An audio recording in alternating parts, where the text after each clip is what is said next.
नमस्कार, lead India के इस वीडियो में आपका बहुत बहुत स्वागत है। दोस्तों 2025 में अगर आपको कोर्ट मैरिज करना है तो 5 चीज़ें ज़रूर सोच लें। ये मजाक नहीं है, बहुत सीरियस है, आप इसको ज़रूर ध्यान में रखिएगा।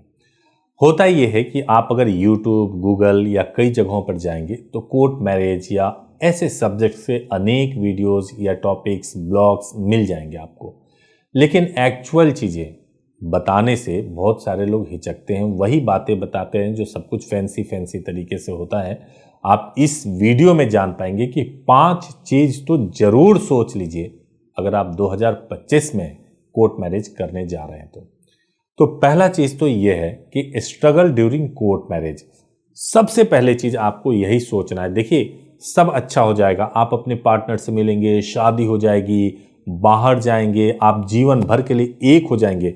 इसके बारे में सोच के तो आप खुश हो रहे हैं, बहुत अच्छी बात है, लेकिन सबसे पहले यह सोचिए कि आपको कोर्ट मैरिज के दौरान स्ट्रगल क्या करना पड़ेगा। कोर्ट मैरिज के दौरान जो स्ट्रगल करना पड़ता है वो स्ट्रगल होता है कि आप जहां कोर्ट मैरिज करने जा रहे हैं, अगर वहां पे आपने ठीक तरीके से आपका एक्सपीरियंस नहीं हुआ तो आपका स्ट्रगल काफ़ी बढ़ जाता है। दूसरी जो चीज़ है वो ये है कि अगर आप प्लान्ड वे में कोर्ट मैरिज नहीं करने जा रहे हैं, अचानक अगर आप कोर्ट मैरिज करने चले जाते हैं किसी भी अनजान व्यक्ति के माध्यम से, एडवोकेट के या चैम्बर पे अगर आप कोर्ट मैरिज करने के लिए जाते हैं तो आपको पता नहीं होता है कि सभी प्रोसेस को कैसे कराया जाएगा। कोर्ट मैरिज के दौरान फेक सर्टिफिकेट मिलने का डर होता है, कोर्ट मैरिज के दौरान प्रोसेस को ठीक से ना कंप्लीट कराने का डर होता है, कोर्ट मैरिज के दौरान सप्तपदी हिंदू मैरिज एक्ट के मुताबिक प्रॉपर वे में ना कराने का डर होता है। यह भी डर होता है कोर्ट मैरिज के दौरान कि पेरेंट्स आपको पकड़ ना लें, पुलिस आपको ना पकड़ ले। तो इन सभी चीज़ों के बारे में सोचना पहले जरूरी है। जो दूसरा इंपॉर्टेंट है कि ओवरकमिंग द चैलेंजेस। मैं जो ये चैलेंजेस बता रहा हूं, आप कैसे इससे बाहर निकल सकते हैं। देखिए, इन चैलेंजेस से बाहर निकलने के लिए जरूरी है कि आपको गाइड करने के लिए एक प्रॉपर गाइड होना चाहिए, एक प्रॉपर मेंटोर करने के लिए एक व्यक्ति होना चाहिए। आपकी उम्र ऐसी नहीं हुई है, आप शायद चीज़ों को ठीक तरीके से नहीं समझ सकते हैं, लेकिन एक मेंटोर, एक गार्जियन की तरह एक व्यक्ति होना चाहिए जो आपके इस पूरे काम को कराए। और वो काम कराने के लिए आप देखिए कि आप किस संस्था पे विश्वास कर सकते हैं, क्यों विश्वास करना चाहिए, उनकी हिस्ट्री क्या है, सब कुछ जानने के बाद ही आप कदम बढ़ाइए। अगर आपने एक सही संस्था का चुनाव कर लिया तो आपको कोई दिक्कत नहीं होगी। बट ये बहुत ही इंपॉर्टेंट है। यहीं पे मैं आपको बताना चाहता हूं कि अगर आपको कोर्ट मैरिज से संबंधित या लीगल विषयों से संबंधित कोई भी सवाल पूछना है तो आप हमारे हेल्पलाइन नंबर 8800444555 पर सुबह 9 बजे से लेकर शाम को 8 बजे तक कॉल कर सकते हैं। हमारी वेबसाइट leadindia.law पर विजिट कर सकते हैं और मुझे इंस्टाग्राम पर भी फॉलो कर सकते हैं। जो तीसरा जो इंपॉर्टेंट पॉइंट है, बिल्डिंग ए लाइफ टुगेदर। देखिए, ये मैरिज जो हो रहा है क्यों हो रहा है, आपको साथ में जिंदगी बनानी है। कई बार कपल को एक बात समझ नहीं आती, उस समय वो यही जल्दबाजी में होते हैं कि घर से भागो, निकलो, कैसे भी निकलो, शादी हमारी हो जाए। लेकिन इसके बारे में प्लान नहीं किया होता है कि हम लाइफ को एक साथ कैसे बिल्ड करेंगे। अब इसका मतलब मैं आपको समझाता हूं। मतलब यह है कि आप घर से निकले, अगर मान लीजिए कि आपने चीज़ों को प्लान नहीं किया ठीक तरीके से, तो बहुत सारे स्ट्रगल एक साथ आपके लाइफ में शुरू में ही आ जाएंगे। और बहुत सारे स्ट्रगल, जैसे फैमिली के साथ प्रॉब्लम होने लगा, पुलिस में आपके खिलाफ कंप्लेंट हो गया, आपको पुलिस कॉल करने लगी, आपने जिन वकील साहब के माध्यम से शादी किया वो फ़ोन नहीं उठा रहे हैं, आपको पैसे की दिक्कत होने लगी। इस तरह की बहुत सारी चीज़ें जो है आपके सामने आ जाएंगी और आप अपने लाइफ को ठीक से बिल्ड नहीं कर पाएंगे। इसलिए ज़रूरी है कि पहले ही आप इसके बारे में सोच लें कि जब आप कोर्ट मैरिज करने के लिए 2025 में जा रहे हैं तो आप अपने लाइफ को ठीक से कैसे एक साथ बिल्ड करेंगे। और 2 लास्ट के जो पॉइंट है वो बहुत प्रैक्टिकल पॉइंट है, वो आपको जानना चाहिए। जो चौथा पॉइंट है वो ये है कि पोस्ट मैरिज स्टेप्स क्या लेने हैं।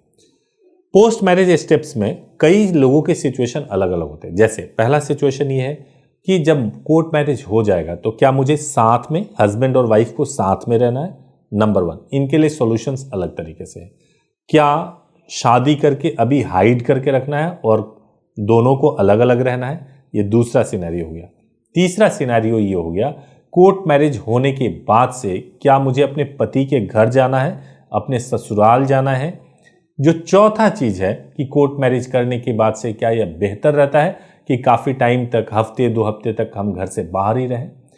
एक और जो सबसे ज्यादा इंपॉर्टेंट पॉइंट होता है कि कोर्ट मैरिज करने के बाद से घर वालों से कांटेक्ट कब करें, फोन नंबर्स क्या चालू रखें, अगर मेरा कोई बिजनेस या काम है तो उससे कितने दिनों तक मैं दूर रह सकता हूं या रह सकती हूं। ये सारे पॉइंट्स हैं जो जरूर सोच लेना चाहिए। अगर आप इन पॉइंट्स का जवाब चाहते हैं तो इसी चैनल पे अनेक वीडियोस है, आप उसको देखिए। आपको इन सभी चीजों पे डिटेल में मैंने वीडियो बनाया है और आपको सभी चीजें मिल जाएंगी। जो पांचवा जो इंपॉर्टेंट चीज है वो ये है फाइनेंशियल सेटअप। देखिए, फाइनेंशियल सेटअप के बारे में बताऊं, कोर्ट मैरिज करने के लिए डॉक्यूमेंट्स पूरे होने चाहिए, एज कंप्लीट होनी चाहिए, सब कुछ आपके पास प्रॉपर वे में होना चाहिए। लेकिन इन सभी चीजों के बावजूद एक जो इंपॉर्टेंट चीज है वो है फाइनेंशियल सेटअप। फाइनेंशियल सेटअप क्या होता है कि आप घर से निकले, आपके पैसे खत्म हो गए, घर से निकले, घर वालों ने आपके बैंक अकाउंट को फ्रीज करा दिया, घर से निकले, घर वालों ने आपके यूपीआई आईडी को बंद करा दिया, फोन नंबर ही बंद करा दिया। अब आप सोच रहे हैं कि ज्वेलरी घर से निकलेंगे, ज्वेलरी लेकर घर से निकलेंगे, उसको बेच देंगे या पैसे घर से लेके निकलेंगे। ये सब चीजें गलत होती है। अगर आपको वास्तव में कोर्ट मैरिज करना है, वास्तव में आप अपने पार्टनर को प्यार करते हो, तो आपके पास फाइनेंशियल बैकअप होना बहुत ज्यादा जरूरी है।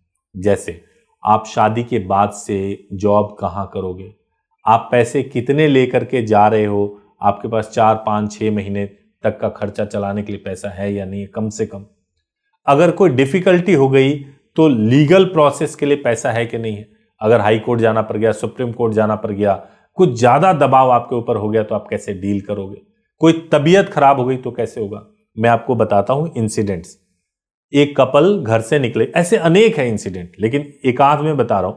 एक कपल घर से निकले और रास्ते में उनकी गाड़ी एक्सीडेंट कर गई। एक्सीडेंट होने के बाद से उनके गर्लफ्रेंड का पैर फ्रैक्चर हो गया। अगर मान लीजिए आपके पास पैसे ना हो, गाड़ी भी एक्सीडेंट हो गई, पैर फ्रैक्चर हो गया, आप कैसे हैंडल करोगे पैसे नहीं होंगे तो। दूसरे सिनेरियो के मैं बारे में बता रहा हूं कि आप घर से निकले, आपको पता नहीं था कि क्या होने वाला है। आप घर से निकले और आप लड़की के घर वालों ने पूरी ताकत लगा दी आपको पकड़ने के लिए, पुलिस पीछे छोड़ दी। अब आपको हाई कोर्ट जाना है, जेब में पैसे नहीं है।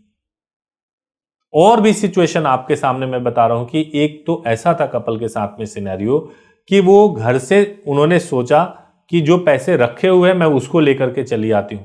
माँ बाप के पैसे 1 लाख 2 लाख रुपए लेकर के आ गए। माँ बाप ने चोरी का FIR लिखवा दिया। आपने कोई प्लानिंग नहीं की कि चलो गर्लफ्रेंड मेरी 2 लाख रुपए लेकर के आ रही है। आपने कोई प्लानिंग नहीं की, पुलिस ने पकड़ के जेल में डाल दिया। तो ये सिनेरियो होता है। तो फाइनेंशियल बैकअप, फाइनेंशियल सेटअप के बारे में भी सोचना जरूरी है और इसके लिए आपको एक मेंटोर, एक गाइडेंस की जरूरी है। अगर आपको इस तरह की कोई गाइडेंस की जरूरत है तो आप हमारे हेल्पलाइन नंबर 8800444555 पे कॉल कीजिए। हम लोग जरूर आपको सपोर्ट करेंगे। Thank you so much for watching this video. Thank you so much.